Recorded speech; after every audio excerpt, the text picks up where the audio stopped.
Aujourd'hui, je vous emmène en Champagne, dans un domaine familial que j'apprécie particulièrement, qui est le domaine Aigli-Aurier. C'est un domaine qui a une assez longue histoire familiale depuis la Deuxième Guerre mondiale. Aujourd'hui, sous l'impulsion de Francis Aigli, depuis les années 90, le domaine a pris un nouvel essor. Ça reste un domaine à taille humaine.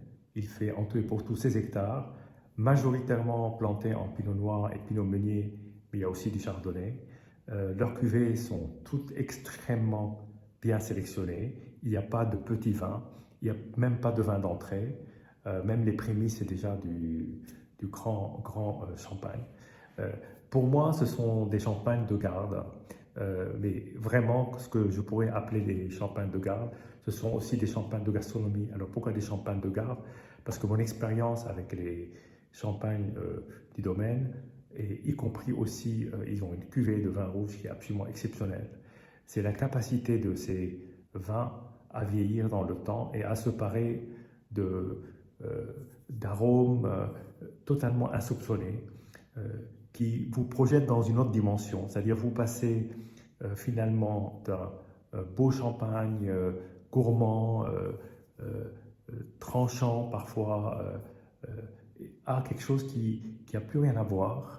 Et pourtant, il y a toujours cet équilibre absolument fantastique qui reste dans la parure globale et le plaisir de dégustation. Je suis rarement déçu et j'ai tendance en fait à en acheter assez régulièrement, à les oublier en cave et à goûter les plus anciens. Alors ça, c'est valable pour les cuvées de champagne. Donc on a plusieurs cuvées, il y a les prémices, il y a celle que j'apprécie particulièrement parce que pour moi, c'est par là que j'ai découvert la maison.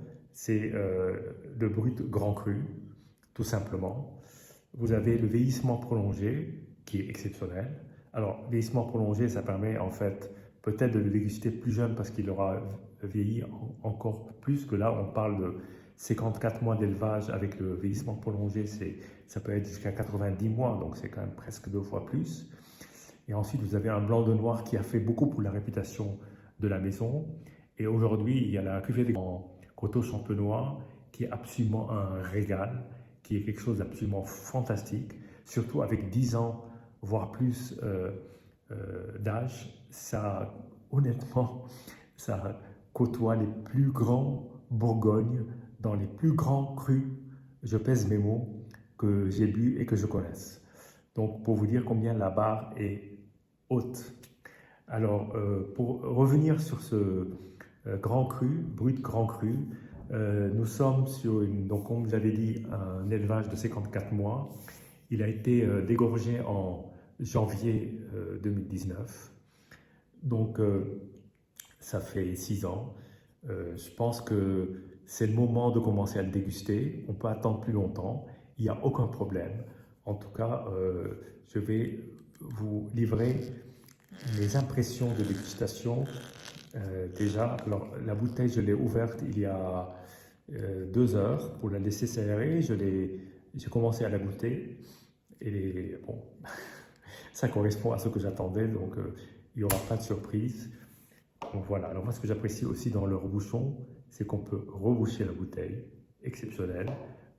Ça évite d'utiliser la cuillère qui est inutile, que la cuillère n'arrête aucune bulle, contrairement aux idées reçues. Il n'y a pas mieux que soit d'acheter un vrai bouchon à champagne, ça existe dans le commerce, c'est un petit investissement qui vaut vraiment la peine, ou alors conserver ces bouchons que je trouve absolument extra, parce que là on reste avec le champagne dans son étape quasiment d'origine.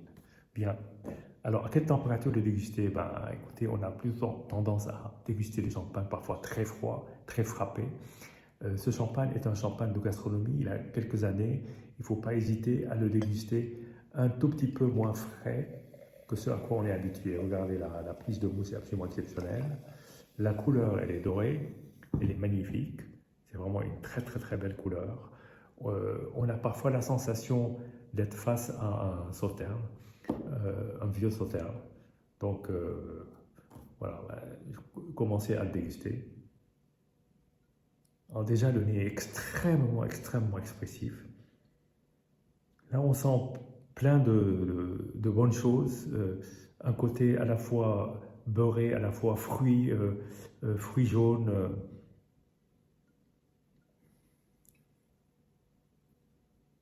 Et même des arômes un tout petit peu tertiaires de terre. Mais c'est un nez extrêmement net. Aucune aucune trace d'oxydation. On ne dit pas que les champagnes qui ont une légère oxydation ne sont pas bons, mais là, ce n'est pas du tout le cas. Il n'y a aucune, même légère, léger arôme d'oxydation.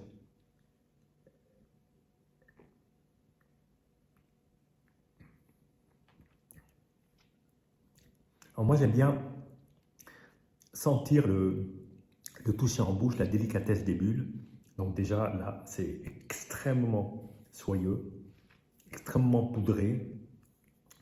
Et les arômes qui ressortent sont un assez beau mélange, je dois dire, d'un côté agrume, un peu acide, mais une belle acidité bien gourmande, et avec des effluves d'arômes de fruits, parfois même exotiques. Ça me fait penser parfois à certains aromatiques en bouche, à certains goûts qu'on peut retrouver dans des très bons vieux sautins, un long élevage. On est dans cette même gamme et pourtant c'est un champagne sec, il est dosé brut, c'est pas le moins dosé, mais il est relativement, on va dire, peu dosé ou disons dosé correctement sans excès. Et là, la qualité de la sensation en bouche avec ce côté de bulles très fines qui confère tout un plaisir aromatique et quelque chose d'assez savoureux. Je ne résiste pas au fait de regoûter là devant vous.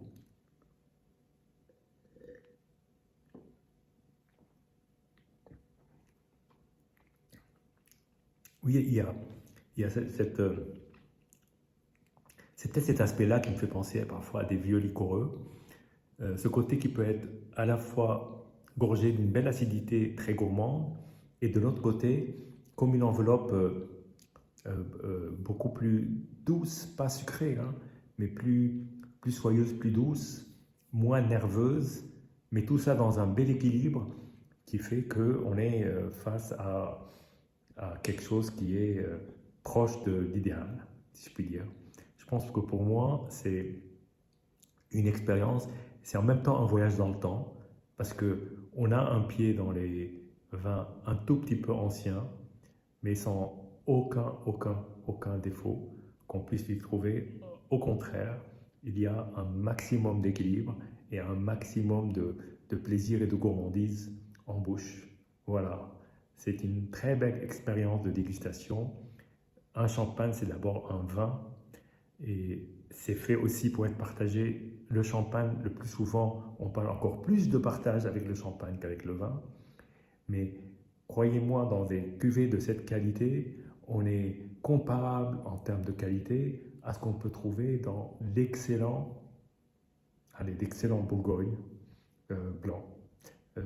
Donc on est vraiment au top niveau du plaisir qu'on peut avoir. Donc faut pas, alors la leçon c'est faut pas hésiter à bien observer la date de dégorgement. Déjà de ne pas le déguster dans les 6 premiers mois et si possible pas pendant la première année. Faites des rotations dans vos caves si vous pouvez.